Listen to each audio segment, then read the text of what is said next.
បាទទូរទស្សនិកជនវគ្គនេះគឺយើងនឹងភ្ជាប់ទូរស័ព្ទទៅភ្នាក់ងារប្រចាំការនៅបណ្ដាខេត្តផ្សេងចុងក្រោយហើយដំបូងភ្ជាប់ទូរស័ព្ទទៅភ្នាក់ងារប្រចាំការនៅក្នុងខេត្តកំពង់ចាមត្បូងឃ្មុំសូមគោរពវគ្គជំនួសសុខាបាទលោកវិឡាមអ្នកប្រចាំការនៅទីនោះជំរាបសួរលោកវិឡាមបាទជំរាបសួរលោកសុខៈនិងលោកបត្រាបាទលោកវិឡាមតើនៅកំពង់ចាមឬក៏ត្បូងឃ្មុំពេលនេះបាទឥឡូវនេះកំពុងចូលជើងនៅខេត្តត្បូងឃ្មុំបាទពីត្បូងឃ្មុំមកតាមមានអ្វីរាយការណ៍បាទក្តីរាយការណ៍ខ្ញុំគឺក្រសួងទេសចរហ្នឹងបានផ្ដល់សញ្ញាបត្រវិញ្ញាបនបត្រហ្នឹងដល់មន្ត្រីច្រកទ្វារបាទអូបាទเราไปណាថាតើផ្ដល់វិញ្ញាបនបត្រហ្នឹងគឺថាមុននឹងផ្ដល់ហ្នឹងគឺថាគេបើកបរិញ្ញាបត្រស្អីលោកបាទគឺមុននឹងផ្ដល់ហ្នឹងគឺមានការបើកវគ្គបណ្ដុះបណ្ដាលចំនួន2ថ្ងៃបាទគឺផ្នែកចំណេះដឹងខាងទទួលបដិសណ្ឋកិច្ចហើយនិងសេវាកម្មភ្ញៀវទេសចរបាទអញ្ចឹងណាសិក្ខាកាមមកពីខាងណាខ្លះលោកបាទសិក្ខាកាមហ្នឹងគឺមន្ត្រីជំនាញនៅទីនោះតែម្ដងមន្ត្រីច្រកហ្នឹងបាទវាមានខាងអន្តរប្រវេសន៍ហ្នឹងមានគោមានកាប់កុងត្រូលហើយប៉ូលីសសេដ្ឋកិច្ចទាំងខេត្តក្រសួងបាទនៅប្រចាំទីនោះបាទហើយតែបាទទៅបើកវគ្គបណ្ដុះបណ្ដាលពួកគាត់អញ្ចឹងលោកបាទការបើកវគ្គហ្នឹងគឺចង់ឲ្យមន្ត្រីហ្នឹងមានចំណេះដឹងបាទឲ្យមានកាត់ចំណេញហ្នឹងកាន់តែល្អឡើងសម្រាប់តេតិភ្ញៀវទេសចរក្នុងការចូលមកប្រទេសកម្ពុជារបស់យើងបាទនៅពេលវគ្គ2ថ្ងៃហ្នឹងតើគេផ្ដល់នៅចំណុចសំខាន់ស្អីខ្លះសម្រាប់ដល់មន្ត្រីជំនាញនៅតាមច្រកហ្នឹងគឺចំនួនវគ្គប្រពៃ2ថ្ងៃហ្នឹងគឺចង់ឲ្យមន្ត្រីរបស់យើងហ្នឹងគឺឲ្យចេះរៀបចំតាំងពីអត្តចរិតបាទពាក្យសម្ដីសម្លៀកបំពាក់ក្នុងការតាក់ទាញភ្ញៀវដែលចូលមកនៅប្រទេសកម្ពុជារបស់យើងហ្នឹងបាទអញ្ចឹងនៅក្នុងឱកាសនោះថាតើថ្នាក់ដឹកនាំលោកបានផ្ដាំផ្ញើរបៀបម៉េចដល់សិក្ខាកាមដែលបានចូលសិក្សាវគ្គជំនាញផ្នែកបដិសណ្ឋារកិច្ចចុះឬក៏រាក់ទាក់ភ្ញៀវទេសចរអញ្ចឹងណាបាទហើយបើតាមហៅរុនអនុរដ្ឋលេខាធិការក្រសួងទេសចរហ្នឹងលោកបានមានប្រសាសន៍ថាវគ្គបណ្ដុះបណ្ដាលជំនាញរយៈពេល2ថ្ងៃហ្នឹងពិតជាមានសារៈសំខាន់ណាស់ក្នុងការធ្វើបដិសណ្ឋារកិច្ចនិងសេវាកម្មភ្ញៀវទេសចរហើយការតំណាក់តំណងប្រកបដោយទឹកមុខញញឹមញញែមរស់រាយរាក់ទាក់ការធ្វើកិច្ចកិច្ចបាទជាកលឹះសំខាន់ដើម្បីធ្វើជាសេវាកម្មលក្ខណៈធ្វើឲ្យភ្ញៀវចាប់អារម្មណ៍បែបបត់នៃការសម្បត្តិសម្អាតកាយការរៀបចំខ្លួនឲ្យជាមន្ត្រីសមត្ថកិច្ចបម្រើការងារនៅច្រកព្រំដែនអន្តរជាតិទាំងក្នុងដែលជាមន្ត្រីជួបមុខក្នុងការធ្វើបដិសណ្ឋារកិច្ចជាម្ចាស់ផ្ទាល់ជាមួយគណៈប្រតិភូនិងភ្ញៀវទេសចរជាតិនិងអន្តរជាតិពិសេសទៅទៀតចេះយល់ដឹងបន្ថែមពីគន្លឹះសំខាន់នៃសេវាកម្មដែលជាការចាំបាច់ក្នុងការអនុវត្តប្រើប្រាស់ការងារប្រចាំថ្ងៃទៅតាមអង្គភាពរបស់គុណនៅច្រកទ្វារនេះបាទអរគុណលោកវិឡាម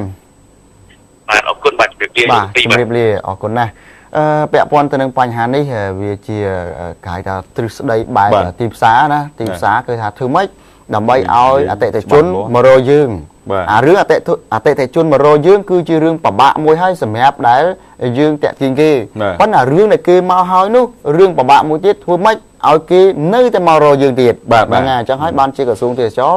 លោកបរិញ្ញាលោកបណ្ដុះបណ្ដាលលបោយតិចតួចហ្នឹងតាក់ទាញឲ្យតាក់ឲ្យនៅនឹងរហូតមកទៀតទៅវិញមកទៀត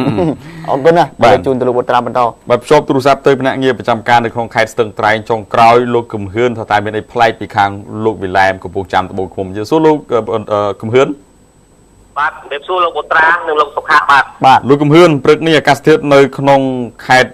ស្ទឹងត្រែងយ៉ាងណាដែរទៅលោកអូបញ្ចេញរស្មីល្អណាស់លោកបុត្រានិងលោកសុខាល្អតែម្ដងបាទហើយការប្រឡងបញ្ចប់ទៅយ៉ាងម៉េចដែរទៅបាទនៅក្នុងខេត្តស្ទឹងត្រែងបាទมันមានបាតុភិបអ្វីធ្វើឲ្យល្អកកចំពោះដំណើរការប្រឡងទេឃើញថាទទួលបានជោគជ័យហើយប៉ុន្តែលទ្ធផលយ៉ាងណាចាំមើលចុងក្រោយទៀតបាទអរគុណរឿងរ៉ាវព្រឹកនេះមានអីជម្រាបជូនសូមអញ្ជើញបាទជម្រាបជូនពីបងប្អូនប្រជាពលរដ្ឋដែលរស់នៅក្នុងក្រុងស្ទឹងត្រែងឲ្យគាត់រងចាំការស្ថាបនាផ្លូវនេះជាយូរឆ្នាំមកហើយដែលគាត់ជួបការលំបាកក្នុងការធ្វើដំណើរទៅតែថ្ងៃនេះពីម្សិលមិញនេះគឺថាមន្ត្រីសាធារណការលោកចាប់បើកការដ្ឋាន ស្ថាបនាផ្លូវក្នុងក្រុងនេះតែម្ដងបង្ហាញឲ្យឃើញពីការអភិវឌ្ឍស្របពេលដែលរាជរដ្ឋាភិបាលយើងដែលបានធ្វើស្ពានហើយជាស្ថាពរនោះហើយខេត្តក៏បានរៀបចំស្ថាបនាផ្លូវដែលលំបាកជាងគេនៅក្នុងក្រុងនេះហើយដែរបាទលោកសុខៈនិងលោកបត្រាបាទផ្លូវនេះមានប្រវែងប្រមាណម៉ែត្រទៅនៅក្នុងក្រុងផ្ទាល់តែហ្មងបាទបើតាមលោកសកំណាតប្រធានមន្ត្រីសាធារណការលោកថាផ្លូវនេះមានប្រវែងមិនដល់1គីឡូម៉ែត្រទេគ្រាន់តែកន្លងមកដោយសាររាជរដ្ឋាភិបាលក៏ដូចជាអាជ្ញាធរខេត្តដែលខ្វះខាតក្នុងការថវិកាក្នុងការស្ថាបនានោះហើយលោកបន្ថែមថាការធ្វើនេះវាមានជំហានមួយជំហានទៅផ្លូវនេះពន្យាពេលមកដល់បច្ចុប្បន្ននេះហើយតែឥឡូវនេះលោកសកំណាតលោកបានបញ្ជាក់ថាលោកនឹងខិតខំធ្វើការស្ថាបនាផ្លូវនេះហើយមុនចូលឆ្នាំខ្មែរតែម្ដងនៅក្នុងដើមឆ្នាំ2015នេះលោកសុខាបាទហើយការធ្វើផ្លូវនេះប្រភេទចាក់ជាកៅស៊ូឬក៏បេទីមឬក៏បេតុងអីយ៉ាងណាដែរទៅលោកបាទផ្លូវនេះបើតាមលោកប្រធានមន្ត្រីសាធារណការលោកថាចាក់ជាបេតុងតែម្ដងព្រោះថាវាផ្លូវនៅក្នុងក្រុងបាទហើយសម្រាប់ជាអនាគតទៅយើងអាចចូលរួមប្រឡងបណ្ណាំទីក្រុងស្អាតបានតែម្ដងព្រោះថាផ្លូវនេះចាប់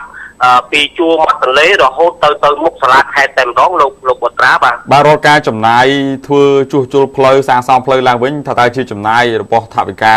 សាលាខេត្តឬក៏របស់រាជរដ្ឋាភិបាលបាទកម្រិតដ៏ធំធេងនេះมันអាចខេត្តมันអាចមានថាលទ្ធភាពក្នុងការស្ថាបនាទេហើយថវិកានេះជាថវិការបស់រាជរដ្ឋាភិបាលតែម្ដងហើយមានចំនួនរហូតដល់ទៅជាង3000លានរៀលនោះបាទលោកសុខាបាទក្រោយធ្វើផ្លូវនេះរួចរាល់ហើយថាតើអាចរំដោះទឹកចំនួនបានទេឬក៏ប្រព័ន្ធលូអីផ្សេងឬក៏ឲ្យបងប្អូនប្រជាពលរដ្ឋនោះលោកងាយស្រួលក្នុងការធ្វើដំណើរមានផលប្រយោជន៍អីខ្លះលោកបាទពិតជាល្អមែនទែនលោកបត្រាដោយសារផ្លូវនេះបងប្អូនប្រជាពលរដ្ឋក្នុងរយៈពេលតាំងពីថ្ងៃរំដោះមកគាត់មិនដែលបានធ្វើដំណើរស្រួលទេហើយគាត់មានភាពលំបាកពេលភ្លៀងម្ដងគឺថាដកទឹកបើថាជិះកង់គឺថាជិះមិនកើតតែម្ដងបាទហើយឡានម៉ូតូអីចេះតែបង្ខំទៅតែបង្ខំចិត្តទៅតែឥឡូវនេះបានរដ្ឋាភិបាលផ្ដល់ថវិកាមកយើងឃើញថាបានលូហើយបានផ្លូវល្អទៀតគាត់នឹងធ្វើដំណើរបានស្រួលហើយបើតាមលោកលំធេលោកបានបញ្ជាក់ថាមួយជីវិតរបស់គាត់មិនដែលឃើញនៅក្នុងក្រុងនោះមានផ្លូវល្អបែបហ្នឹងទេហើយទៅក្នុងពេលនេះបានរដ្ឋាភិបាលផ្ដល់ថវិកាឲ្យបងប្អូនប្រជាពលរដ្ឋគាត់នឹងអបអរសាទរហើយអនាគតទៅគាត់មានជីវភាពស្រួលក្នុងការធ្វើដំណើរតាមនេះបាទលោកបាទអរគុណជំរាបលាលោកគឹមហ៊ឿនបាទសូមអរគុណសូមជម្រាបលាបាទជម្រាបលាមុននឹងបញ្ចប់សូមអនុញ្ញាតជូនដំណឹង